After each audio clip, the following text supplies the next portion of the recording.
Yang aku download pada TikTok. Yang tu aku tak download lagi. Nanti aku check. Okay, aku tahu. Dah. Dah. Nak share link. Aku dah share link dah. Buka muzik dulu. Sekejap, aku takut buka muzik yang kuat.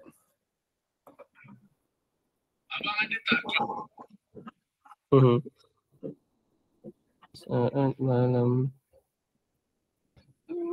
Mana ya? Ni kat Azaif Betul. Okay, ada. Hi guys, welcome back. Kita dah buka. Welcome back with another episode of podcast. Masuk dulu. Kita nak share kejap. Waalaikumsalam, Abang Zamir. Waalaikumsalam.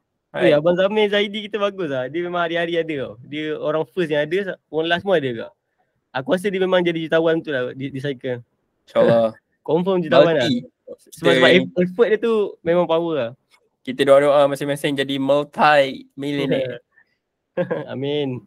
Ada My Crypto Malaysia ada. Sorry. Malaysia ada. Okay. Yang lain pun semua insyaAllah amin InsyaAllah. Orang cakap apa, usaha hasil tidak menidakkan usaha kan. Betul. MKMZ. Assalamualaikum. Waalaikumsalam. Okay, masuk dulu guys.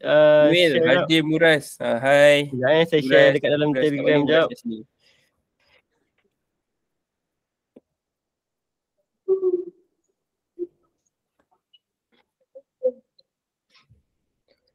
Kabinet Dapur Cun. Assalamualaikum. Waalaikumsalam warahmatullahi.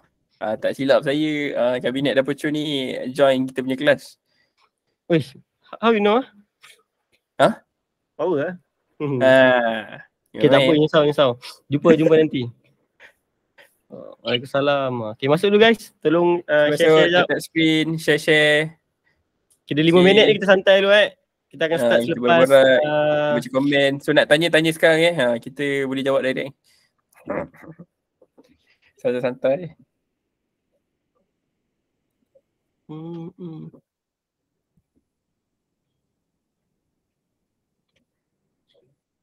Mr. Luqman, Digital Asset. Hi Murad, Saif and Luqman. Hi bro Luqman. Salam welcome to our live. Terima kasih sebab datang support. Thank you. Mantap kita nampak kat situ Tia Army here. Mantap. Tia Army, Tia terbang. Mr. Luqman, dah lama tak buat konten, tak nampak konten dekat TikTok. AFE Mark, salam all. Waalaikumsalam. Kabinet Dapur Cun, yes, ada join kelas terbaik. Alhamdulillah. Thank you. Screenshot. Murad Zai fly. Zai hari tu kita discuss kan. This is the gaming industry punya blockchain. And for me, saya memang to be honest, token yang saya dapat hasil saya farming saya tak jual. Memang saya tak jual. Sebab masih awal lagi. Bagi saya, sebab saya punya coin lah gaming right. so I'm very bullish lah on Zai. Cuma sekarang ni dah naik 40% plus. Kalau you guys nak lepak dulu, relax dulu. Tunggu dia jatuh sikit baru nak masuk balik. Thank you Abang Zamir sebab share kita punya live ni. Thank you. Okay guys, minta semua kita like, spam like banyak-banyak. Kita kasih lebih ramai lagi orang yang boleh join kita punya live. Kita kasih malam ni kita kasih 1,000 untuk kita kasih 2,000 untuk 10 minit pertama. Boleh tak? Kita spam. Saif, Tia $40 giveaway $100. Puyo. Besar. Sebenarnya kalau dalam komuniti saya dah bagi dah giveaway itu. Tia. Tu ada Tuan Johan, hari tu join kelas, serious fun. Thank you. Screenshot. Okay. Yang macam dah pernah join kelas kita, komen. Kita nak screenshot. Rugi invest $1,000 dekat Catly. Memanglah Catly dia memang ponzi duduk punya. Ni Catly yang zaman-zaman tengah hot game tu kan. Bahaya. Member masuk time pucuk habis. Benda liquidity pun kecil masa tu. Liquidity kecil, so bila mereka masuk memang jadi exit liquidity lah. Kesian lah. Thank you Namba Senpai tu sebab bagi gift. Thank you Namba Senpai. Yang mana tak follow lagi boleh pergi follow TikTok Namba Senpai. Thank you guys. Okay, thank you Namba Senpai, sangat-sangat pemurah kita bagi ni. Follow TikTok Namba Senpai. Thank you.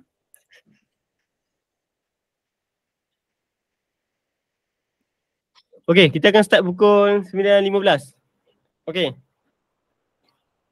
So ada lagi 2 minit You guys boleh tengok Namba Senpai. Yes, Namba Senpai. Boleh lah tengok TikTok Namba Senpai. Okay guys, spam like guys. Kasih lagi naik kita punya like kan. Spam like jangan kedekut, kita nak kasih like. Nak kasih like. Okay. Thank you for tu yang pun support kami daripada awal sampai akhir. Sehingga kini memang Kripto episod yang ketiga Murah Azhar? Yes, betul lah. Episod yang ketiga. Yang mana tak sangka kita macam nak try nak borak-borak santai. Alih-alih dah sampai hari ni hari Ahad pun kita live. Betul-betul lah kita buat setiap 2 hari ni kira podcast kita ni betul-betul kita korbankan masa kita untuk follower kita lah. Thank you kau dah kenapa sebab bagi gift. Thank you kau dah kenapa. Dah 2k like. Guys, pergi start. Dipersilakan Tuan Man. Aku start. Okay guys, Assalamualaikum warahmatullahi wabarakatuh. Salam Ahad.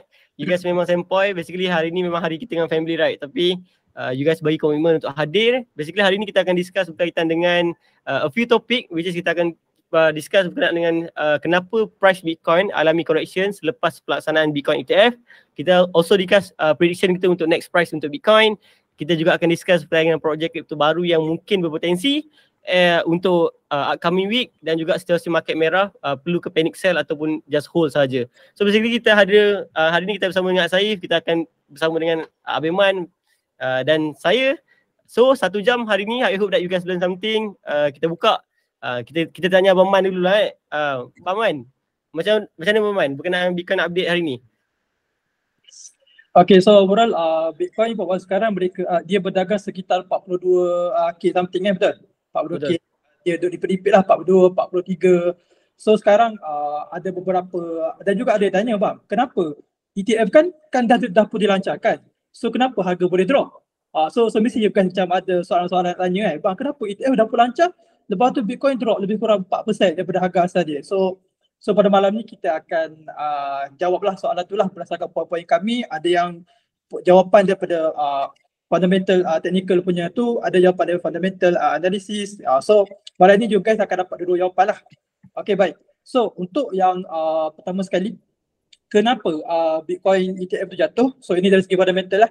Okay, so pertama sekali you guys nak kena faham bahawa Grayscale salah satu yang offer GBTC lah. So GBTC ni merupakan satu unit, kita boleh kata unit trust yang mana baru bila ETF lulus, so GBTC tu automatic lulus. Kini Grayscale ni dia dah pun offer GBTC tu daripada dia dah pun offer dekat pelabur daripada awal lagi dia dah offer. Okay, so bila pelabur dah pun beli GBTC tu, ETF tu, senang kata benda ni one to one sebenarnya. One to one. So let's say bila GBTC, bila pelabur GBTC jual, mereka punya stock, automatic Grayscale mereka nak kena jual juga mereka punya Bitcoin. Sebab tu saya kata one to one. Okay, so bila pelabur GBTC jual, maka automatic Grayscale nak kena jual lah. So senang kata, dulu pelabur GBTC ni mereka beli ETF ni, kiranya tak ada button sell lah. Tak ada button sell lagi. Kira mereka masuk ni kadang okay aku tak masuk, aku nak try. So bila Bitcoin ETF ni dilancarkan, dah pun sah, diluluskan oleh NC, maka mereka dah pun ada option untuk jual. Nampak kat situ? Okay, so bila mereka jual, maka apa jadi? Market dump lah sebabkan Grayscale mereka perlu jual. Yang nak kena jual lah yang pelabur-pelabur mereka ni tu. So itulah, itu dari segi fundamental And then secondly, antara sebab saya nampak kenapa market merah lah sebabkan ada isu peperangan ada isu peperangan di Yaman lah. So as you know lah, kita kena faham apabila berlaku sesuatu peperangan, biasanya akan berimpak lah kepada market lah. Tak kisahlah stock market ke, crypto market ke, basically mereka akan bagi impak lah. Okay, so nak tanyalah saudara Asaf lah. So dalam sejarah-sejarah sebelum ni, yang sebelum ni, pernah ke macam ada satu event perang yang mana stock market ke, crypto market ke tak alami kesan langsung? Ada tak setakat ni? Okay, kalau based on yang pemerhatian saya selama saya dalam dunia cryptocurrency ni, memang tak ada lagi lah. Memang ada efek. Ya, betul. Kira setakat ni, pokok mana sekalipun mesti ada efek, betul tak? Betul. Okay, so dekat sini, so saya rasa saya takut nak cerita sebenarnya. So let's say kalau saya cerita pasal perang Yaman ni, saya takut US perang Yaman, saya takut TikTok ni akan kacau takut. So layan je. Aku rasa layan je. Kita try malam ni sebab saya rasa penting juga untuk kita nak bagi penerangan dekat kita punya audiens ni, perang ni macam mana, impak dia macam mana. So secara asalnya baru-baru ini berlaku peperangan lah di Lautan Merah lah, Red Sea, yang mana dia berdekatan dengan Yaman So yang mana so baru-baru sebenarnya macam ni. Nak kena faham bahawa satu serangan ini dia dikelolai oleh seorang satu kita panggil fighter lah, yang kita panggil Houthi Yaman. So Houthi Yaman ni dia sebenarnya dia seorang dia kita panggil anti kerajaan macam tu lah. Kiranya asal-asalnya mereka ni sebenarnya Houthi Yaman juga kita kata seorang orang yang hebat lah. Kiranya dia ada akses untuk ketenteraan.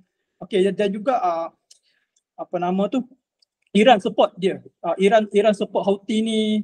Kiranya disebabkan tu mereka ada ketenteraan senjata. So baru-baru ni mereka telah sebagai satu bentuk solidity, kiranya mereka tak suka Israel ni menyerang Palestin, maka apa dia buat? Dia menyerang kapal-kapal yang berlalu dekat perairan Lautan Merah tu. So dia attack situ. So bila dia attack, yang dia attack lah kapal-kapal US kapal-kapal US, maritim.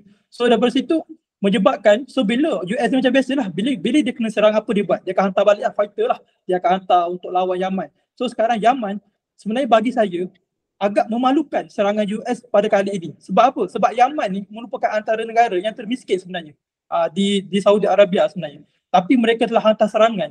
Dekat situ kita menunjukkan bahawa yang mana serangan itu dia melibatkan lebih kurang 20 negara. Lebih kurang. Tapi tak adalah mereka berkumpul serta, maksudnya bantuan-bantuan dihantar. So sekarang Yaman dikatakan ada perangan lah sekarang. Ada US dapat tentera dia dan sekarang tengah bergelut lah. So dekat sini kita nak kena tengok bahawa antara ramai-ramai negara Arab tu kita perhatikan yang betul-betul attack betul-betul adalah Yaman. Kini Yaman ni kita bukan satu negara yang kaleng-kaleng. Mereka menunjukkan betul-betul mereka punya solidity mereka tu kepada Palestin. Cuba tengok negara-negara Arab lain, apa yang mereka buat. Sekadar tengok, okey dah, aku bagi bantuan, kadang-kadang tak kisah. So kita nampak kat sini, Palestin tu dekat gila dengan beberapa negara dengan Arab Saudi semai. Tapi apa mereka buat? Mereka sekadar tengok sahaja. Tak ada buat hantar tentera, tidak ada sebarang tu. Okay, mereka sayang hubungan mereka dengan USA lah. Okay, so saya tak nak cerita banyak lah pasal benda-benda ni tapi nak katanya antara faktor yang utama yang menyebabkan Bitcoin jatuh adalah peperangan. Okay, so seterusnya tanya Muras pula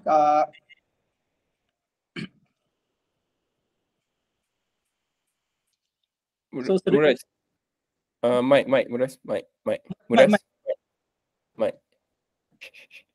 Tes suara.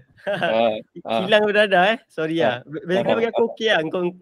Kau boleh update berkenaan dengan macam ni lah. Sebab for me, aku memang trade kebanyakannya lah based on chart kan. Aku tak sempat nak baca semua bab fundamental ni lah. So okey je kalau kau nak sambung. Okay. Alright, aku interrupt lah, aku masuk kan. Okay. So macam Man share tadi tentang war, peperangan. Okay. So kalau macam kita tahu kan, kalau ada peperangan kan, what if lockdown, internet tak ada? So digital asset ni macam mana?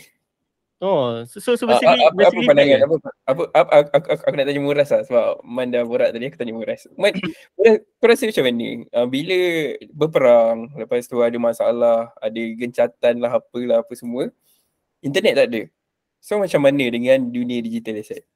Internet tak ada dekat sebahagian tu saja ke atau macam mana? Sebab basically kalau kita tempat yang berperang tu lah, dekat tempat yang berperang. Sebab kalau kita, tak silap aku, kalau kita dekat kawasan berperang tu, untuk teknologi blockchain tu memang tak boleh pakai lah. Sebab dia access dia lah melalui internet, right? Ke aku salah? Tak apa, kau bagilah pandangan kau. Sebab aku tak sure kan, in term of fundamental crypto itself kan. Tapi for me right now, aku rasa untuk nak access on dunia crypto, memang to be honest, memang kita kena pakai internet juga lah. Kalau tak ada internet, Aku tak tahu macam mana kau nak access. Ke kau boleh still boleh transfer melalui maksudnya secara offline dan kau still boleh transfer that things. Kita tanya Abang Man dulu. Okay, baik. Dia simpan jawapan. Bagi tahu lah. Dia setakat ni, walaupun negara-negara perang pun setakat ni walaupun negara-negara perang, sebenarnya akses dekat internet setakat ni ada. Tapi ada satu tempat tak ada lah. So let's say buat yang ada tu, so mereka boleh lah gunakan apa nama tu, phone dorang untuk nak transfer dulu sebab je lah, sebab bila perang, fiat tu payah nak guna. Tetapi sekarang apa yang bernilai? Bitcoin. Okay, kiranya sehingga kan peperangan baru-baru ni, Binance, dia ada block tau. User daripada Palestin ke apa, silap. User daripada negara situ lah. Kini dia block disebabkan mereka kata okay, mereka ni menyokong Hamas. So mereka tutup akaun Binance dekat Palestin. So benda macam ni sebenarnya kiranya berjalan lah kiranya. Sehingga Binance tu terpaksa tutup akaun tu. Kiranya setakat ni macam mana, selagi mana internet ada, selagi tu boleh lah. Selagi tu boleh diorang nak, itulah. Tapi let's say kalau internet tak ada, for me, I rasa the best adalah emas lah kot. Untuk kita nak tagang, let's say kalau fiat jatuh kan, emas lah yang tinggal. Okay, guys, kalau korang nak tahu, ini termasuk semua lah yang tengah tengok live kita kan. Share. Okay, dalam dunia digital kan banyak gila digital currency, betul tak? Tapi, dia untuk Bitcoin ni, dia ada satu special dia yang mana kita boleh transfer without internet. Korang pernah dengar? Mungkin pernah dengar tapi tak pernah try kau. Pernah dengar, tak pernah try real dia.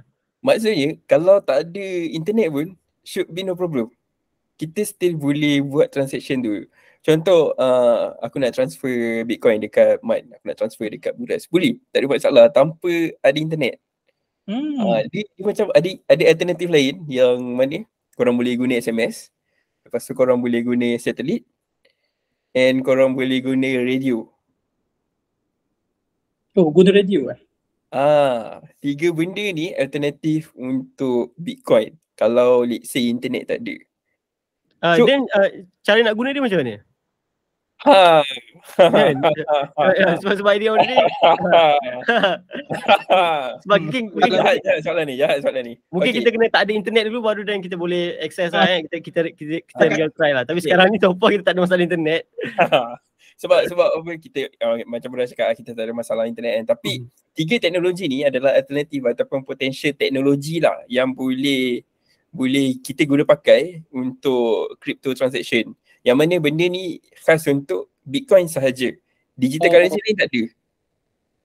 So you guys rasa penting ataupun tidak Bitcoin ni? Kalau tak ada Bitcoin, digital currency lain macam mana?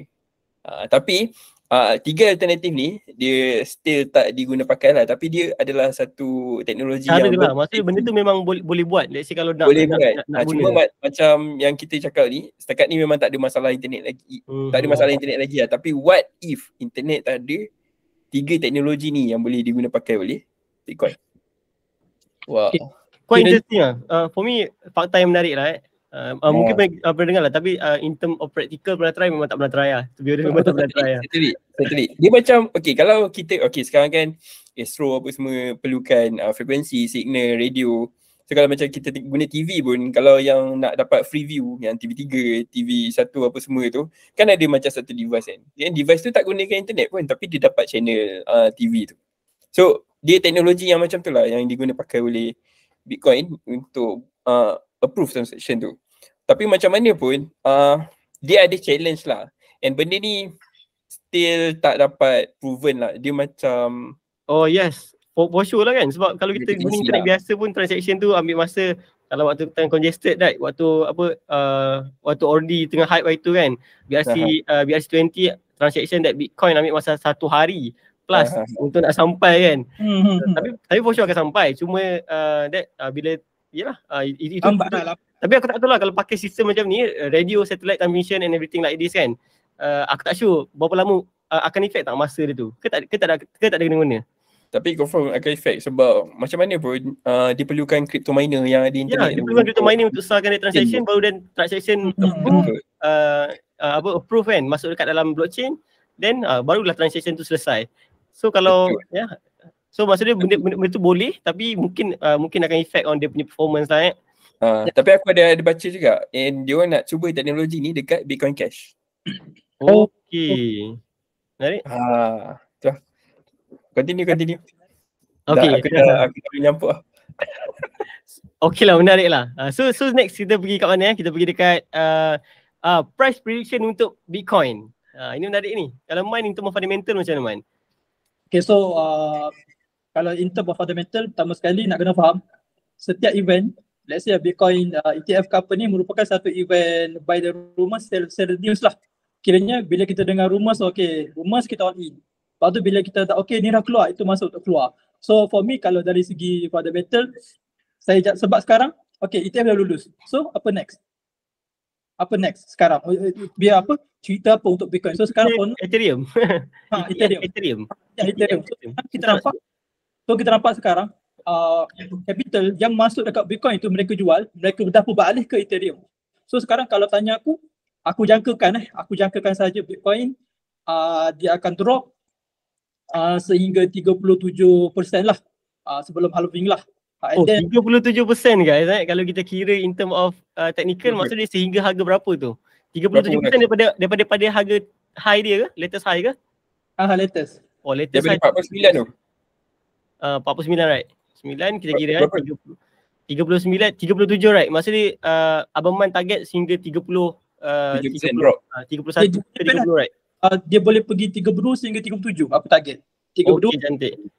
Okay, lepas tu nanti dia akan spike balik, naik balik nanti. Okay, so maksudnya itu jadi in term of fundamental pun, kalau in term of cycle knowledge pun, let's say itulah last chance untuk kita nak masuk. Jadi kalau for those yang tertinggal bas, itu last tu. Kalau you guys lepaskan juga tu, maksudnya mungkin maksudnya you guys kena beli dah beli dekat harga lebih mahal lah. In term of technical pun, kalau aku sekarang memang dalam fasa mood overall long term memang tetap bullish lah walau macam mana pun. Tapi kalau short term trade kita orang, kalau you ada kat dalam kita orang punya channel kan, memang active short lah sekarang ni kan. Tapi short, walaupun kita short tapi kita tetap ada risk risk and reward always ada. Right now dia dah jatuh sekitar 42,000, and untuk hari Sabtu and hari Ahad dia tengah sideway right now. So untuk sideway ni very simple. Kalau you guys dah belajar dengan kita orang, you guys tahulah yang sekarang ni direction yang saya tengah tunggu ialah continuation chart pattern sahaja. Maksudnya kalau dia pilih untuk drop ke bawah dan kita akan short on that movement, let's say kalau dia pilih untuk naik atas dan kita akan scalping on these things. So maksudnya long term position saya tetap sama, saya tak jual. Short term trade kita ambil lah here and there untuk makan harian, untuk withdraw mingguan, right. So for me sama macam Aman. For me sama macam Aman. Tapi let's say nak tanya you guys, let's say ada berlaku event Black Swan tu. So agak korang, let's say lah kalau terjadi kita tahu di masa hadapan, let's say kalau Black Swan event tu, agak korang berapa boleh jatuh Bitcoin? Kalau yang tadi tu adalah normal case punya kejatuhan, right. Tapi kalau Black Swan event jatuh, maksudnya below that 30. Kalau untuk aku sendirilah, let's say Black Swan event ni contoh Corona Bana kan. Dia datang lagi dengan 2 kali ganda effect punya ganas kan. Dan semua lockdown lah apalah kan. Waktu tu mungkin kalau below 30% maksudnya macam ni? Lebih daripada 30% below 30k. Oh, below 30k, I see. Dia kalau based on movement sekarang kan, kalau let's say you dapat harga bawah 30k, itu kira macam harga dah discount gila lah sebab nak timing market exact to exact, maksudnya daripada akar tu pucuk tu akar, please sebenarnya no one know that things. Kita boleh buat price prediction, tapi itu hanyalah price prediction and dia ada percentage of win and percentage of loss. So the best strategy right now, kalau tak nak terlepas boat, very simple. You letak je order, siap-siap dekat situ. You anggap je sebagai dollar cost averaging. Sebab at the end of the day, kalau kita nak cap for full cycle, should be no problem. The best strategy adalah dollar cost averaging. Even kalau you buat dollar cost averaging daripada all time high dulu, you beli setiap hari kan, $1 ataupun berapa kecil lah nilai dia, sekarang sebenarnya you dah no profit dah. So tak ada masalah. Sebab kalau nak kata timing the market pun, sebenarnya waktu kita ingat tak, waktu kita bear market dulu kan, El Salvador, MicroStrategy, mereka beli berjuta sedangkan harga tu jatuh. Tapi mereka relax ke? Sebab mereka dah tahu orang play out dia ialah satu cycle. Betul. Sebab apa? Sebab mereka bukan guna duit yang urgent. Please you guys nak invest untuk long term, janganlah pakai duit urgent. Maksudnya duit tu memang, kalau boleh tips dia adalah memang dah sitting there, you guys memang duit tu memang untuk 1 tahun pun memang you guys takkan pakai. Duit tu you guys kena invest. Tapi kalau duit yang hard earning money kan, duit tu lah nak bayar commitment this month, itu tak boleh. Sebab apa? Sebab you akan hilang satu kuasa dalam investing. Kuasa dia lah kuasa untuk hold. Bila jatuh, kuasa untuk hold, orang yang invest dengan duit bukan duit lebihan, mereka hilang kuasa tu. Tapi kalau let's say you pakai duit lebih, then you akan ada kuasa tu lah. Dan that kuasa tu very powerful dalam dunia investing. Okay, itu je lah for me Ya, sebab macam yang latest kan, sebelum ETF kita kan ada buat forecast. Forecast first tu memang kita dah kita bincang-bincang and kita memang expect untuk bearish. Okay, untuk short term bearish. Pada aku lah kan, pada semua orang aku rasa yang mana yang dah lama dalam cryptocurrency, dia orang tahu ETF approval ni dia adalah perfect bull trap untuk retail trader. So memang dia orang dah beli dah Bitcoin tu daripada sebelum ni. Macam event-event yang Muraz cakap tadi pun, dia orang dah tahu cycle dia memang macam ni. So memang dia orang dah macam in the game daripada awal lagi. Kan. Okay guys, kalau macam sambung jap. Aku nak sambung sikit. Kalau macam tadi Man punya fundamental dia target jatuh 37. Tapi aku rasa 32% 32 ke 37%. Kalau aku just target price terus. Sebab kalau macam dia punya yang sekarang ni, kalau tengok technical analysis, kalau kita buat TA sikit, kalau tengok naked chart lah, dia punya resistance dekat 49k kan. Confirm dia drop sampai support, and maybe kalau aku nak target by the end of the month, maksudnya hujung bulan ni ataupun pertengahan bulan 2, mungkin boleh capai harga sampai 37k untuk satu Bitcoin. Kan? Tapi kalau dia sebab dia ada potential untuk drop lagi kan, lebih daripada 37% lah. Tapi kalau aku punya price target 37. By ada ujung bulan ni ataupun tengah bulan 2. So pada aku itu adalah harga yang nice lagi untuk kita DCA. Untuk DCA. For me 38, 37 tu lah merupakan support area yang quite strong dekat situ, 4070 kan. So untuk nak DCA, long term mesti kita boleh beat lah. Kita try beat the market lah. Bulan ni kira bearish lah kan, betul tak? Should be lah nak cakap overall crypto pun macam sebab aku long term bullish, tapi short term tu lah, long term. Tapi kalau bulan ni aku rasa maybe drop sikit lah. Maksudnya sebab kita closing 4 bulan plus dah bullish right. So mungkin kau punya target lah this month candle close mandi dalam keadaan negatif right. Betul. At least merah lah bulan ni.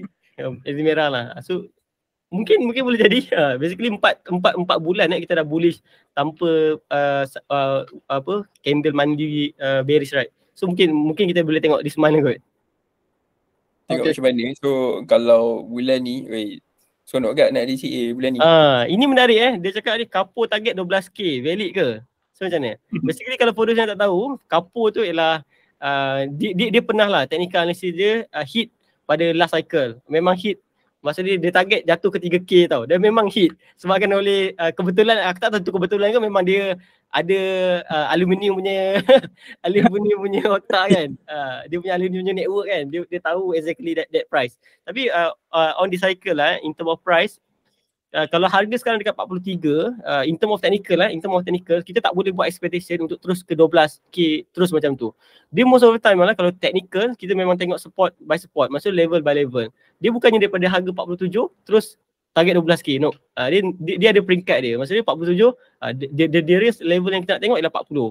So then after that, kalau price action dia berlaku macam tu, dia break ataupun buat pattern untuk nak ataupun buat price action untuk nak jatuh, dan kita target untuk next level macam tu. Dia kalau kita buat sini ke bawah kata itu macam totally macam for me lah, itu memang sama ada totally price prediction lah. Maksudnya kau bagi exact macam speculate. Ya betul. Dan juga kalau Capo ni kalau kira dia antara apa nama, kalau kami borak dia antara yang tak suka Binance lah, BNB lah. Dia selalu je akan bagi satu bentuk BNB akan jatuh. Dia tak suka BNB lah. Dan juga Capo dia nak kata dia punya famous, dia wujudkan satu shitcoin nama dia. Campur. Memang under Ya. dia bukannya fan make Tapi bukan dia yang buat. So nak kata kat sini dan coin itu pump gila-gila sebabkan guna nama Chapo saja. Dan kesan dia for me untuk retail investor, kalau you tengok base totally Kapo punya analysis kan, you guys mesti tak dapat masuk kat bottom, right? Mesti korang miss the bottom. Sebab waktu harga kat 15k, Kapo tetap cakap tau pergi ke 12k. Dan memang semua orang kalau dekat dalam grup aku sendiri memang geng 10k lah orang cakap kan. Bang, 10k lah. Tapi at the end of the day kita tahu the way untuk you nak main this market lah. You tengok Michael Saylor even macam aku cakap tadi kan, negara El Salvador kan, dia mana ada timing. Even dia di peringkat negara, and kalau Michael Saylor kan, dia memang truly ada access dekat semua orang-orang yang pandai-pandai ni tau. Mesti staff bawah dia memang power lah. Tapi kenapa dia choose DCA strategy? Because of it was a proven punya strategi yang memang very works untuk long term punya game. Jadi kita yelah, even aku memang part untuk technical lebih, tapi aku pun ambil lah DCA strategi tu memang very solid. Jadi stop timing the market, dapat harga yang cantik, support level, dan you masuk saja. Bismillah masuk, insyaAllah okey. Betul-betul. Yang penting you guys nak kena ada modal, set limit. Janganlah you nak set limit, abang saya nak set limit tapi you tak prepare modal untuk sahut pada harga sekian-sekian. Itulah. Yang penting prepare modal. So nak kata you prepare lah USDT sebanyak mungkin. So then you set harga yang possibility lah akan jatuh. So let's say macam Muras kata 37k So you guys boleh set market, boleh dekat spot market. Kalau main spot lah, you boleh set, prepare lah modal sekian-sekian. Yang you kata, okay aku nak letak $100 pada harga sekian. So you nak kena prepare $100 tu. Pasti kena ada. You guys jangan macam, okay aku nak all in semua token. Prepare juga USDT tu, stablecoin tu. Bagi aku, macam kita cakap macam Man buat analisis, right? Dia mungkin boleh jatuh 30%, 37%, right? Kalau kau letak kan, kau paling malas kau nak letak 1000, then kau split lah by 10 entry, then kau letak je timing dia dah sehingga bulan 4 lah bulan. So you bahagikan every week, then every week you masuk je. Itu cara paling tak tahu lah tapi kalau you advance sikit, then you boleh tengok chart, ada masa, then boleh juga timing lebih precise lagi ikut technical analysis. Tapi kalau tak ada, then you split that budget, totally budget yang nak masuk dekat Bitcoin by weekly, dan you masuk je. InsyaAllah sebelum bulan 4 should be okay. Sebab bulan 4 adalah halving tau, the biggest narrative dalam dunia crypto, right? Dia tak ada the biggest kan, tapi rasa itu yang narrative yang dimainkan tahun per tahun dan memang proven based on harga memang kenaikan gila-gila. Ni ada orang komen ni. Adakah altcoin boleh naik kalau Bitcoin drop? Siapa nak jawab? Macam mana soalan ni? Soalan dia ialah rasa-rasa altcoin boleh naik ke kalau Bitcoin nak drop? Okay, so basically benda ni kita panggil sebagai dia ada dua. Pertama Bitcoin dominant dengan altcoin dominant tau. Yes. So sekarang apa nama website saya lupa nak share. So dekat situ kita akan check lah, dia ada rainbow something tau. Maksudnya dekat situ dia akan tengok lah. So let's say kalau dominance, altcoin dominant ni bila dia melebihi market Bitcoin dominant, maka itu kita panggil sebagai apa? Kita panggil sebagai altcoin season. So let's say bila berlaku dominant ni, Bitcoin jatuh, altcoin meningkat lebih. So kat sini kita akan nampak salah satu, tapi jarang lah, maksudnya kebanyakan bila Bitcoin jatuh, altcoin juga akan jatuh. So untuk capai altcoin punya season tu dia boleh, tapi agak sukar lah sebab sekarang kita nak kena faham altcoin ni dia follow Bitcoin tau. Kebanyakan token tapi tak semua token So dan juga ada juga Bitcoin jatuh pun altcoin ni terus jatuh. Terus naik. Contoh macam Tia baru ni dia jenis yang okay, lantak whatsoever, Bitcoin jatuh aku nak naik juga sebab projek dia bagus. So dekat sini kita tengoklah benda macam tu lah. So basically kalau you guys nak check berkenaan dengan correlation ini, kalau you tengok technical analysis lah, based on into technical analysis, you ada trading view, you boleh buka satu chart. Kalau for me lah atas sekali, kalau saya punya chart lah atas sekali saya akan buka Bitcoin BTC dominance, which is dominasi, kita tengok dominasi market crypto melalui Bitcoin. Yang kedua ialah saya akan buka total ni, maksud dia ialah total ni ialah crypto total market cap dalam bentuk dolar, and saya akan buka juga total 2. Total 2 ni ialah chart untuk you guys tengok market cap crypto excluding Bitcoin. Maksudnya selain dari Bitcoin. Let's say kalau you tengok total 2 dah against Bitcoin dominant something like that, dan you boleh rumuskan dia ada formula dia. Dulu ada formula kan yang kalau Bitcoin dominant naik, total tu turun, then apa jadi kat coin. Then dia ada begitu. So you guys boleh join lah kami punya group lah. Biasanya kami share benda-benda macam tu. Kami share. Ya, betul. Kalau kita buat normally weekly analysis pun aku akan share daripada Bitcoin dominant, total tu, then semualah kita tengok USDT dominant pun kita tengok juga. Sebab memang ada correlation antara semua kan. Okay, so basically kami influencer kat sini 3 orang ni. Sebenarnya kami ada channel kami sendiri, kami ada group WhatsApp kami sendiri yang mana percuma. So you guys yang baru-baru kat sini, you guys boleh join lah. You guys boleh join setiap pada kami punya group, link ada dekat tu lah ada dekat tu. Okay, so you guys boleh join lah. And then juga macam apa nama tu, so dekat sini ada tanya tadi, berapa ringgit, berapa RM kelas online. So kami ada buat kelas, tapi nanti you tunggu last, nanti kami akan cerita lah pasal kelas kami lah. So sekarang kita join dulu kita punya sesi ni, kita nak kongsikan emas banyak mungkin lah. Okay, so thank you kepada yang bagi gift, Cypher, Chip. Okay, thank you kepada Chip ni orang lama Chip ni orang hebat. Saya follow daripada 2000 last cycle lah. Memang dah ada lah. Memang okay, so kita tapau Chip. Okay Chip, so macam you guys nak tahu kalau Chip ni dia orang hebat fundamental lah. So fundamental dia juga technical. Macam saya follow dia juga tau. Saya nak tahu pengembangan emas macam mana. Saya akan follow dia sebab dia memang legend lah. Dan cakapan dan dia cakap solid tau. So FB dia, Telegram dia mantap lah. Ni ada orang tanya ni, Adam Kuzaifah tanya, mana lagi baik, trade atau beli dan simpan? Apa pendapat kau, Man? Apa pendapat korang? Kalau korang macam mana? Okay. Susah soalan ni. Tapi kalau aku bagi untuk side aku lah apa yang aku buat, 80% aku akan buat untuk simpan DCA long term yang mana kita follow market cycle. 20% daripada amount aku allocate untuk trade, sama ada spot, tapi mostly spot lah. Dalam 5% je futures. Sebab kadang-kadang bila kita tengok naked chart tu kadang tak okey, tak berani. Pada aku futures ni, kalau trade futures aku still belajar lagi lah. Even though 3 tahun try and error. Kalau join kelas Muraz akan suruh buat trading journey.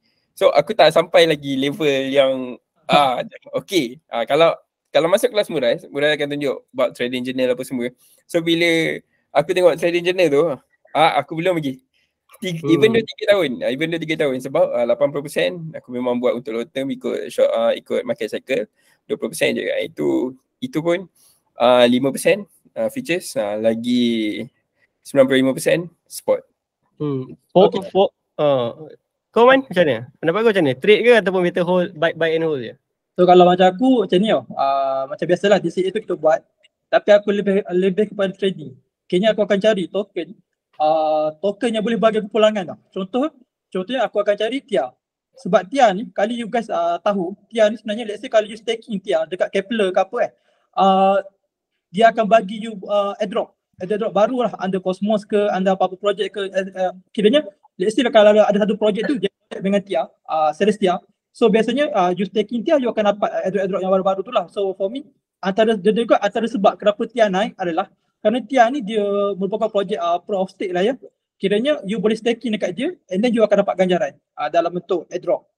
Dan juga boleh dapat untuk TIA jugalah. Tapi yang ni saya akan cerita lebih lanjut di akhir sikit lah.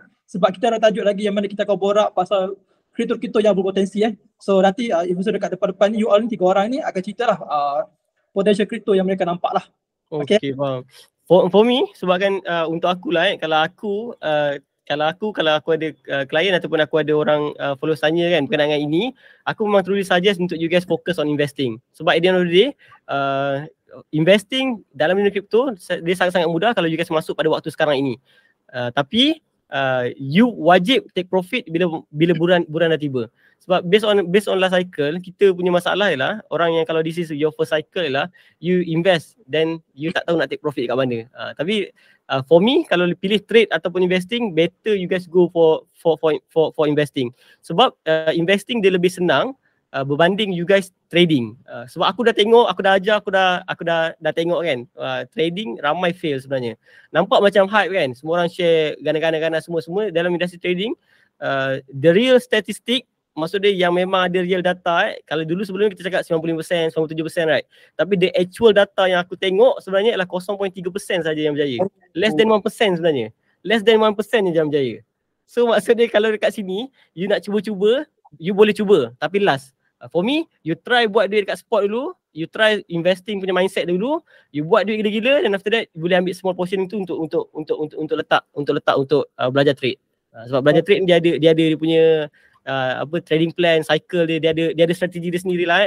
Investing lebih sesuai untuk semua orang, plus you guys pun masing-masing semua dah ada kerja kan, semua kan. Bukannya memang full time nak buat. Jadi should be no issue untuk nak fast like that kan.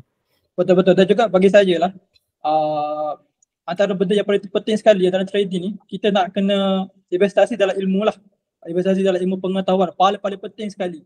Kiranya let's say lah, kalau you guys nak belajar apa, you guys nak belajar pasal sentimen, you nak belajar untuk kaji lebih-lebih pasal cryptocurrency, you guys jangan kedekut untuk membelanjakan sedikit duit awak untuk belajar ilmu pengetahuan. For me, saya sepanjang saya trading, saya habiskan duit beberapa ribu, 4,000 ke 8,000 saya habiskan untuk belajar sahaja. Maksudnya saya join kelas ni, saya join sana, join sini, dan alhamdulillah hasil daripada tu saya dah pun 2x dah. Hasil daripada tu. So you guys jangan rasa duit you sekarang you simpan saja, maksudnya bukan saya kata okey lah, you carilah yang mahal-mahal ke apa. Maksudnya let's say berapa modal you ada, you try cari guru untuk mengajar you. Okay, baik. So ada soalan daripada chief kita ditanya, adakah possible untuk all time high sebelum halving berdasarkan sentimen sekarang, Muras? Agak-agak all time high, maksudnya all time high tu harga yang sebelum ni. All time tu refer to all time high, right? Maksudnya harga paling tinggi untuk sebelum ni. For me, untuk sebelum halving dia tak berlaku lah. Dia tak pernah berlaku, right? So sebelum halving ialah bulan 4. Basically halving tu ialah narrative paling besar dalam crypto, which is reward untuk miner di cut until half, right? So untuk based on menjawab based on second lepas, benda tu tak berlaku lah. All time high tak berlaku sebelum all time high untuk Bitcoin tau. Kalau untuk coin-coin lain, unicorn tu memang boleh berlaku. Tapi untuk Bitcoin itself tak berlaku. Macam korang macam mana? So possible lah untuk benda tu jadilah. Dan juga ada lagi soalan yang ditanya, BRC20 dah klik-klik ke? Asaf macam mana tu? BRC20 dia orang kata dah klik-klik sekarang. Betul ke? Dah klik-klik? Kalau tengok dia punya token-token sekarang, digital asset yang ada sekarang, memang tengah negatif, tengah merah. Ya. Betul. Dia punya narrative tu sangat sekejap Memang sampai kita cover dalam kelas, lepas tu habis tu dalam seminggu 2 terus now drop. Tapi kalau aku still DCA, even though BRC20 sekarang tengah merah, aku still DCA. Betul. Tapi kan BRC20 ni lah NFT dekat dalam Bitcoin, right? Betul. Sekarang kalau perasan aku rasa macam Bitcoin itself sekarang ni macam dah boleh kill semua coin yang lain tau. Sebab NFT pun dah ada kat dalam Bitcoin. Betul. Apa lagi? Transaction Litecoin, transaction Lightning Network pun dah ada. Jadi kalau kau nak kejar, kau rasa macam mana? Kalau apa yang aku study, apa yang aku tengok kalau BRC20 ni dia wujud sebab Bitcoin ni dia macam tak ada function tau. So dia bagi function dekat Bitcoin macam altcoin lain yang ada itu ini, EVM lah, apa semualah. That's why BRC20 ni muncul untuk bagi satu teknologi yang baru dekat Bitcoin yang digunakan Satoshi dekat bawah dia tu. So bukan setakat NFT, boleh staking, boleh dekat situ dia tak panggil IDO tapi panggil IFO, Initial Farming Offering. Banyak tapi semua tu refer pada pre-sale lah sebenarnya. Yang mana kalau tak faham tu join kelas lah. Dia macam jauh sangat lah pula kan. Dia sebenarnya ramai duk kata okey dia ni sendu ke apa, tapi you kan nak kena join lah DEX dia dulu. You kan nak kena join DEX dia, you tahu macam mana walaupun juga ada sendu kenaikan dia naik berapa 20,000%, masih juga ada benda-benda macam tu. So you juga nak kena tengok launchpad dia dekat Backly Swap tu, you tengok macam mana. So memang orang kata sendu, tapi hakikatnya orang yang dia masih lagi. Cuma yalah kita nampak macam okey okey token ni listing dekat SEX, kita nampak macam ni dah kurang ni, tapi kalau you tengok dekat dia punya tu ada je up lagi. Betul. And then ada yang komen ni, kalau ikut sejarah lepas halving je price akan drop. Tapi sejarah mana yang you tengok ni? Kalau dia mungkin drop sikit lah, tapi for me sangat-sangat tak sesuai untuk you in term of personal that drop tu dia tak adalah sampai drop sampai 70%, 50% kan. Maksimum mungkin 50, 30% something like that. Jadi saya rasa sangat-sangat tak sesuai ataupun untuk you trade that 30% dan sedangkan dia punya return dia dekat atas tu ialah 100%, 200%, 300%. Jadi for me lah untuk 30% tu mungkin you boleh atur strategi untuk nak dollar cost averaging ataupun fully utilize lah. Dia short term sangat lah. Untuk yang tanya tu, yang bab sejarah tu, kalau nak tengok sejarah, lepas halving nak capai peak tu ambil masa setahun ke 2 tahun tau. So kalau kita beli lepas halving, kita dah beli dekat peak, memang harga dia drop. So dia yang paling penting sekarang ni faham market cycle. Faham market cycle, I rasa should be no problem lah. At least you dapat clear view lah pasal sejarah macam mana yang jadi sebenarnya. Basically kalau setiap podcast pun kita memang ulang tau, kita tekankan market cycle because of sebab kita dah lalui a few cycle dan basically kesilapan yang kita share ni adalah based on our punya experience last cycle yang lepas. Jadi Bitcoin cycle very important. Betul, itu umpama basic lah kalau nak masuk dalam dunia crypto, dalam dunia aset ni, itu basic yang memang wajib tahu lah. Ya betul. Dan juga sebenarnya dalam kami punya kelas kami ajar tau berkenaan kita nak kaji Bitcoin punya chart ni. So juga akan belajar dengan saudara kita lah. Nampak tak dia cakap sekarang? Nampak solid kan? So kalau you berguru dengan dia memang orang kata you should be faham lah dengan lebih jelas sebab macam kelas kami lebih mementingkan value tau daripada quantity tu. So bila juga join, okay, pertama juga akan dapat kami bertiga. And then harga pun orang kata mampu milik kan. Sebab kelas ni bukan kelas tunjuk profit. Kalau setakat nak tunjuk profit sekarang boleh tunjuk profit. Tapi kalau tunjuk profit untuk benda yang dah lepas, nak buat apa, betul tak? So dalam kelas ni guys, kita tak tunjuk profit lah. Ramai dah minta ni topik ketiga, projek kripto baru apa yang berpotensi. Tak sabar. Jangan kelas lah. Man, apa bagilah 1 ke 2 ke 3 kan, sebab kau ada banyak coin kan. Man ni dia memang banyak coin. Aku pun tak tahu mana dia cari. Saya total coin sekarang yang ada lebih kurang 50. Hari tu saya update berapa? 40 hari tu. So total saya banyak. Saya banyak token lah. Kiranya kita try semua. Kita try. Kalau Man cakap token dia banyak, sebab Man ingat tak yang stay dalam live kita daripada tadi kan, Man mention dia punya strategi adalah hunt token-token tu untuk dia buat profit short term. That's why token dia banyak. Tapi untuk Asaif kalau nak main long term, jangan ambil token lebih daripada 20. Tu je. Kalau boleh lah, I punya apa yang I pegang lah, jangan ambil lebih daripada 20 token kalau nak main long term. Kalau short term, Betul. Dan juga macam saja, kenapa saya banyak token? Sebab saya ini jenis orang yang follow narrative. Dia narrative ni punya perangai 2 minggu dah ada narrative baru lah. Dah habis lah. Narrative baru lah. Kini token yang kita beli tu narrative yang lepas, contoh RWA kan. Dah ada narrative baru lah. So saya macam okey lah, kita buy benda dah awal lah. Tengah bulan tu, so simpan lagi lah. Tetapi dalam token-token saya yang 50 lebih tu, ada je yang floating, ada je. So juga jangan kata okey lah aku nak follow abang lah, beli token banyak-banyak. Jangan macam tu. Sebab saya sendiri pun saya ada token-token yang floating sekarang. Ada juga floating. Sebab strategi kita orang ni lain-lain. Ya, you guys kena strategi yang ni kita nak ambil, yang ni kita nak ambil, yang ni untuk ni, yang ni untuk ni. So you guys kena faham strategi ni untuk apa, strategi tu untuk apa. Baru sedap lah, baru best lah. Betul. Dan juga banyak narrative sekarang baru ni ada RC20, Electron ke apa itu pun saya tahu. Dia depend. Asalkan ada narrative baru saya tahu. Walaupun narrative tu mungkin tak popular sekarang, kenapa kita nak kena itu kan, betul? Betul saja. Basically scalping based on narrative very quite solid strategi tau. So maksudnya kita totally tak perlu fikir untuk long term.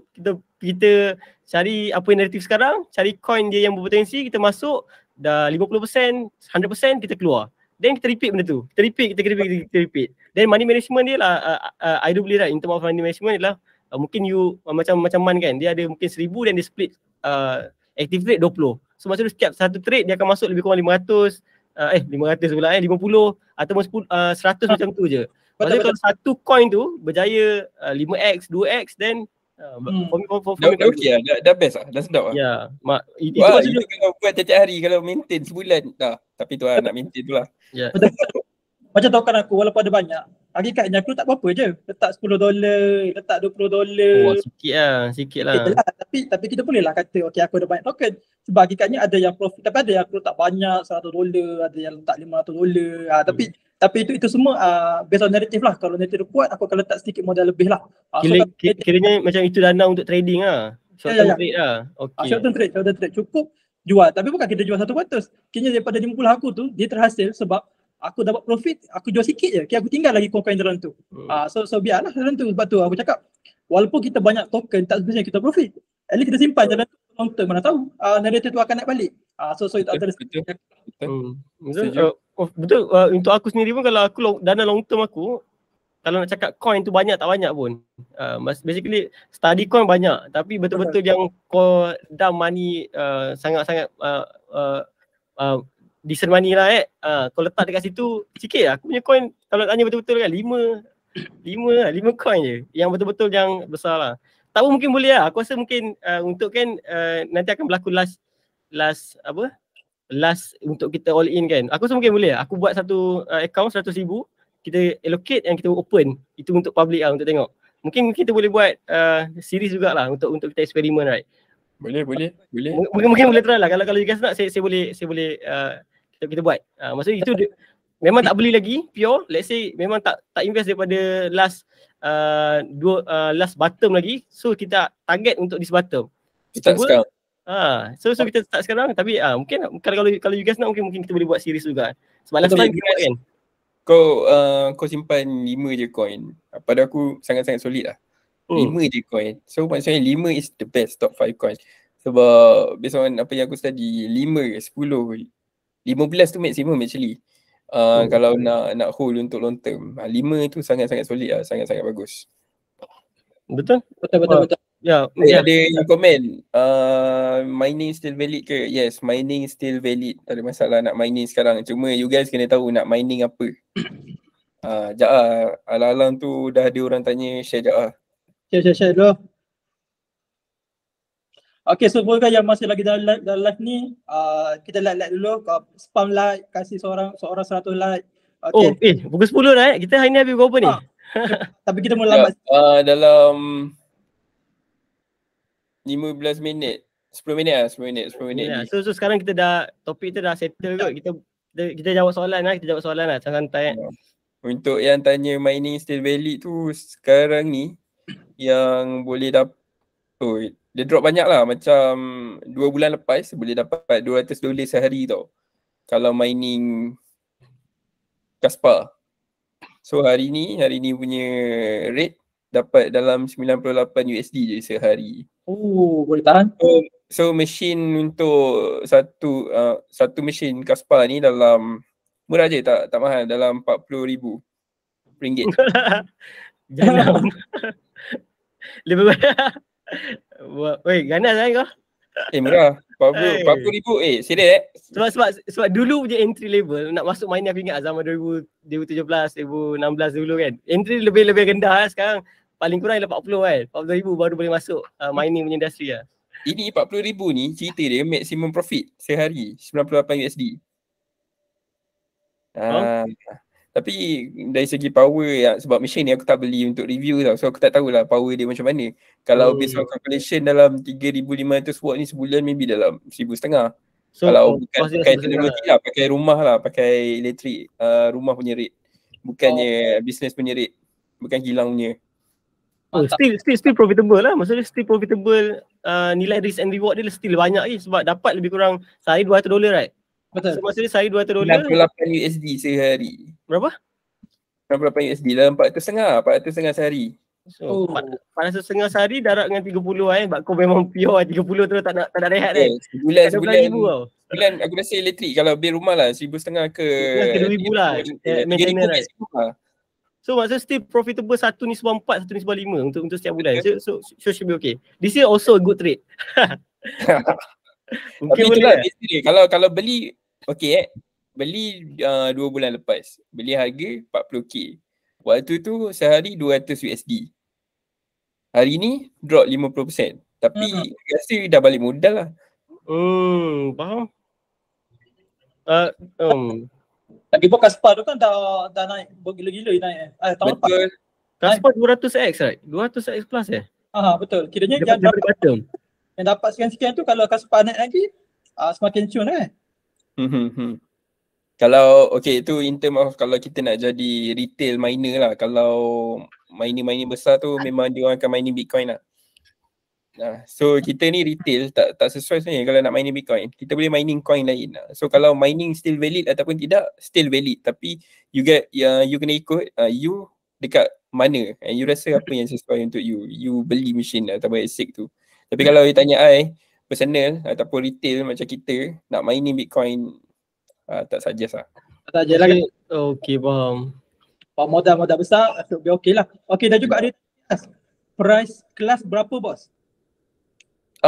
Untuk kelas kita daripada untuk kelas kita kalau you guys nak tahu harga asal is 300 sebab you guys dapat 3 orang tau. So umpama you guys bayar setiap seorang kita orang ni untuk satu sesi sebab kita ada 3 sesi tau. So kalau ikutkan satu sesi sebelum ni 100. But untuk you guys untuk yang sebelum ni kita bagi diskaun kau kita bagi 100 je untuk you dapat 3 sesi ni. Faham tak? Yang penting korang datang belajar je. Nak kata Yes, korang betul. compete on this class memang tak. Okay, actually aku jujur lah sebelum ni aku buat kelas yang free percuma. Nak dapat komitmen student tu susah. Yes, betul. 2016-2017 kita bagi kelas free je. Memang Betul. kita bagi kelas free je. Ada yang lagi teruk. Yang ni aku rasa dia memang tak respect lah. Dia dah deal lah waktu-waktu. Bila aku dah ready, ni kita ada family, kita ada masa kita. Kita dah ready dah dapat laptop. Cancel last minute. Sebab free. What if you bayar, I nak tengok you punya commitment. So basically it's just a commitment value lah for me okay. Sebab dia sama je, you tak loss kat sini, you loss kat market. Betul. Mesti langgar dinding punya. Sebab kita pun first cycle kita belajar langgar dinding banyak kan. Sakit lah. Betul, kita belajar pun bukan free, betul tak? Betul. Kiranya you guys bayar sekian-sekian harga dalam murah je kayu punya satu lebih ya. Jujur kata kalau you buka you boleh bandingkan dengan sifu-sifu lain lah. You akan dapat satu harga yang kita kata mampu milik dan juga mampu untuk dibayar, bukannya mampu tengok sahaja. So you guys akan belajar dengan kami 3 yang mana kami akan ajar fundamental analysis, Muras akan ajar technical analysis, Asal dia akan ajar mungkin dia akan add on topik mining Azai. Add on topik mining boleh kot. Untuk nak tahu boleh lah sebab sekarang kita nak belajar praktikal untuk buat buat duit maksud dia. Boleh kot. Boleh punya. Ni ada orang tanya benda yang best ni. Pendapat tentang narrative spatial computing. Ada idea ke? Mana komennya? Animal lover. Apa soalan ni?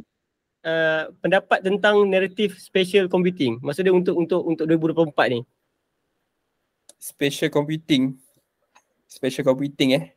dia berkenaan dengan AI ke? Ya, lebih kurang. Aku rasa kalau spatial computing dia mostly to AI lah.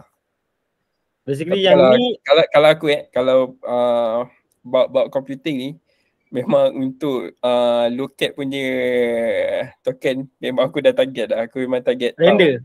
BitTensor. No. Oh, BitTensor tahu Render ni before sebab pada aku render itu pun should be bawah tau. Oh, tahu lagi satu market cap render lagi tinggi daripada tau. Kan, tapi projek yang render bawah tu pada aku dia boleh ada dalam subnet tau. Oh. Tapi tau pun dah perform agak banyak kan sebenarnya. Dah banyak dah. Kau punya personal target lah untuk market cap that tau. Sekarang ni kita check tau punya BitTensor right. Sekarang dia punya market cap ialah 1 bilion, 1.3 bilion. Kau punya expectation ialah paling tinggi lah untuk paling tinggi 70x. Daripada harga sekarang? Daripada harga sekarang. Aku target 70x.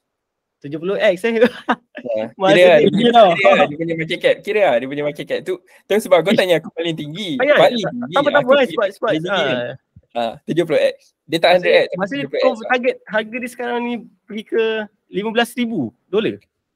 Yes. 70x is maximum. Mid aku target 35x. Maksudnya paling kurang pun 10x lah. Letak 10,000 memang dapat 100,000.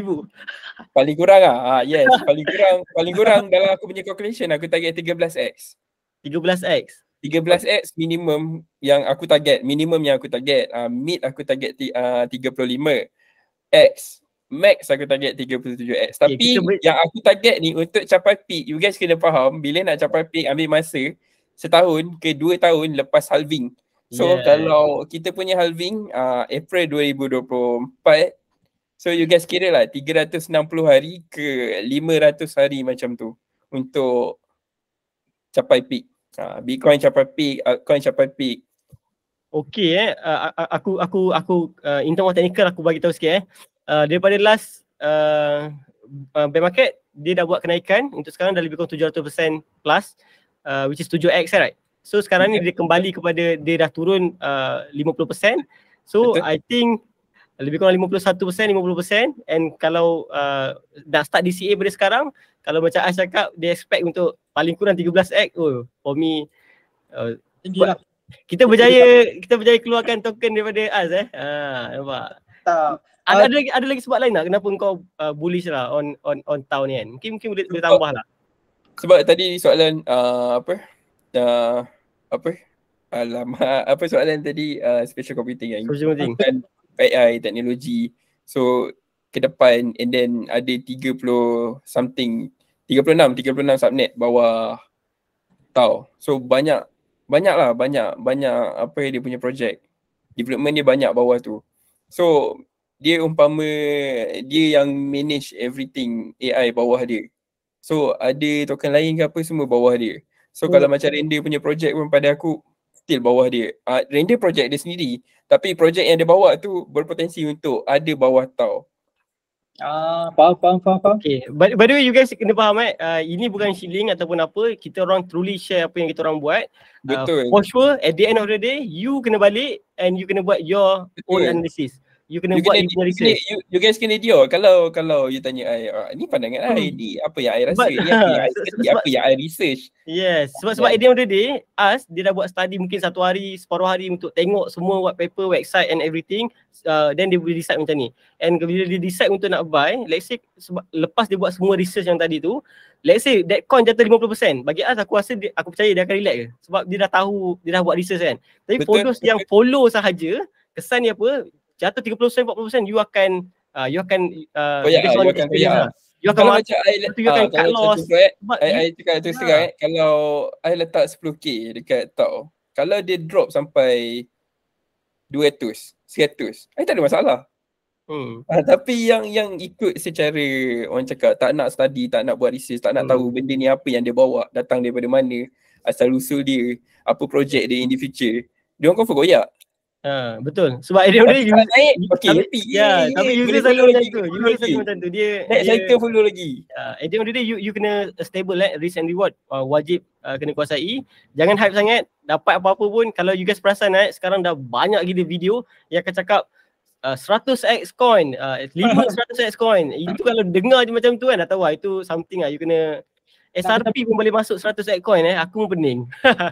Tak dia kena DCA pula. Dia kena dia. Sorry. Dia kena dia. You kena itu tak kena buat you punya analisis jugalah. Betul. Okay, kira-kiranya kalau ada yang kata 100x, 20x, 50x tu you nak kena kira market cap tu. Maksud dia you nak kena belajar untuk kira market cap. Logik ke tak logik?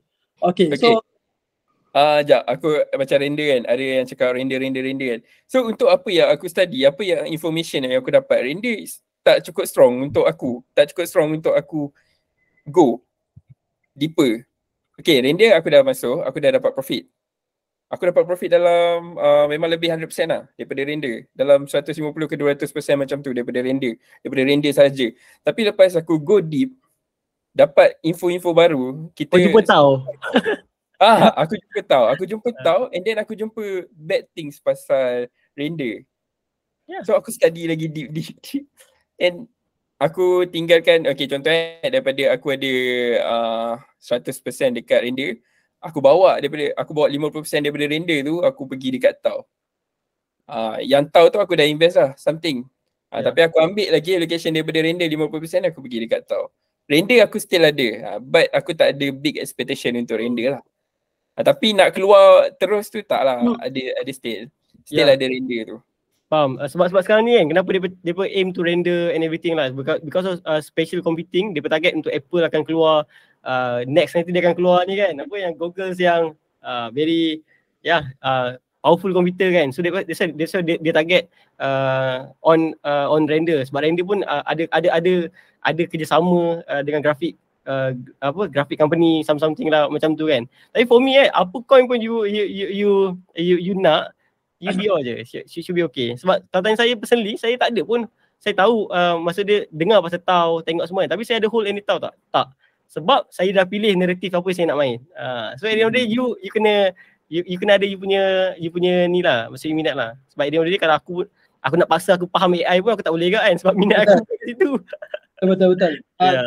Kalau macam aku pula, aku nampak projek dia bagus kan, pulangan dia bagus, let's say kolaborasi dia bagus, so aku join lah. Contoh macam Celestia lah.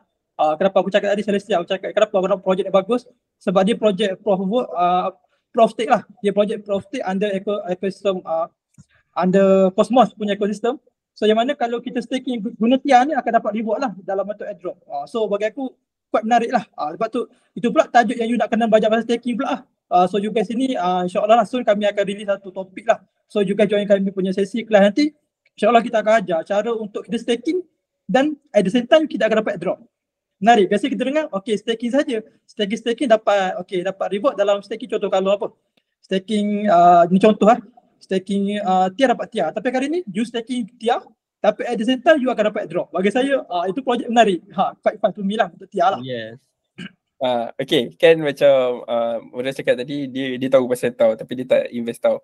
Macam Saif, macam aku sendiri, aku tahu pasal Man mention TIA tapi aku tak ada TIA. Tak invest sebab our interest. You guys faham tak? Yes. Dia kan tadi, dia kena dia. Kalau nak untung tetap ada, jangan risau. Betul. And then itulah yang I cakap tadi. Kalau nak betul-betul solid, you kena hold 5 coin je untuk lotter. You tak boleh macam lepas tu you tengok pula influencer lain share pasal macam-macam lagi lah digital asset. Semua you nak beli. Alih-alih you punya orang cakap diversify you punya budget tu pun nanti dah tak cantik.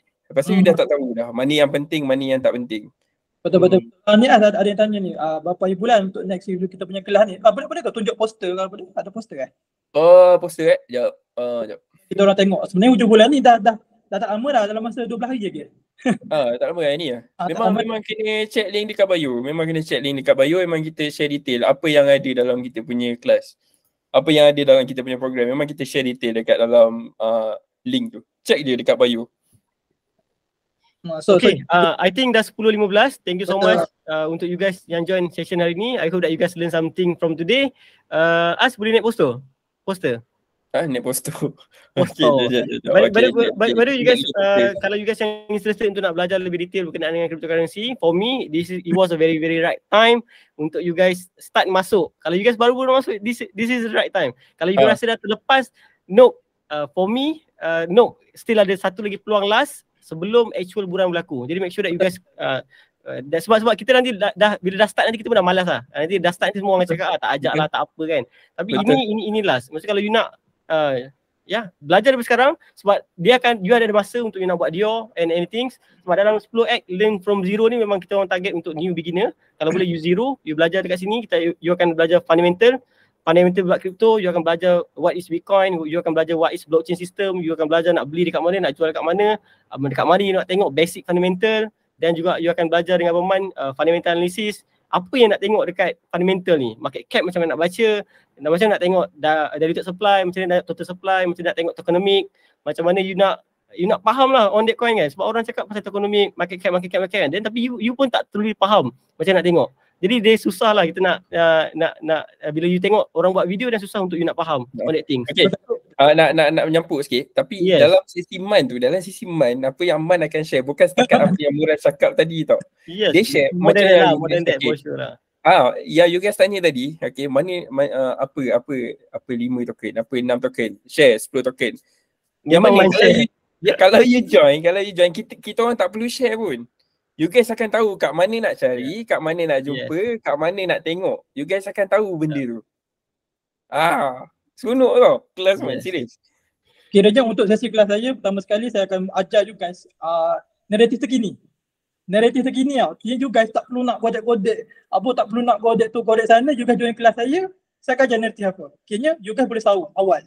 sebelum narrator tu habis tamat lah. Dan juga ada yang tanya, bang tak ada kelas malam ke? Sebenarnya kami ada sesi pagi, tengah hari, malam selama 2 hari pagi, petang untuk kali ni lah. Sebelum ni kita buat malam, right? Kali ni kita buat pagi, Sabtu, Ahad. Maksudnya pagi, petang dan esok dia sambung satu hari. Dan ada juga recording, ada recording. Jangan risau, ada recording. Kita akan bagi recording lah untuk you guys. So let's say kalau you guys tak dapat join lah bang, saya ada kerja lah bang. So kami akan bagi recording. So kira you guys masuk, you bayar something and then let's say kalau tak dapat masuk, ada recording. Jangan risau. Macam tu lah.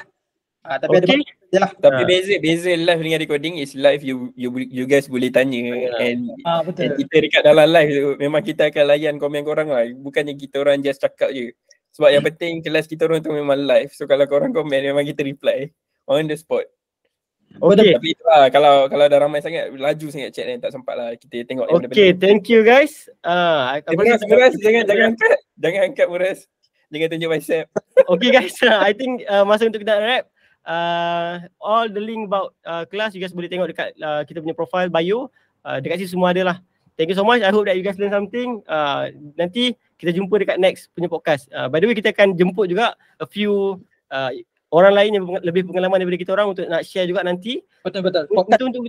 Untuk podcast ini kita akan discuss. Okay, thank you so much guys. Jangan lupa follow kita orang semua, follow Momentum Crypto, follow us, like and jumpa lagi nanti. Thank you guys. Assalamualaikum. Jumpa di podcast episode 4. Jumpa lagi. Okay, bye guys.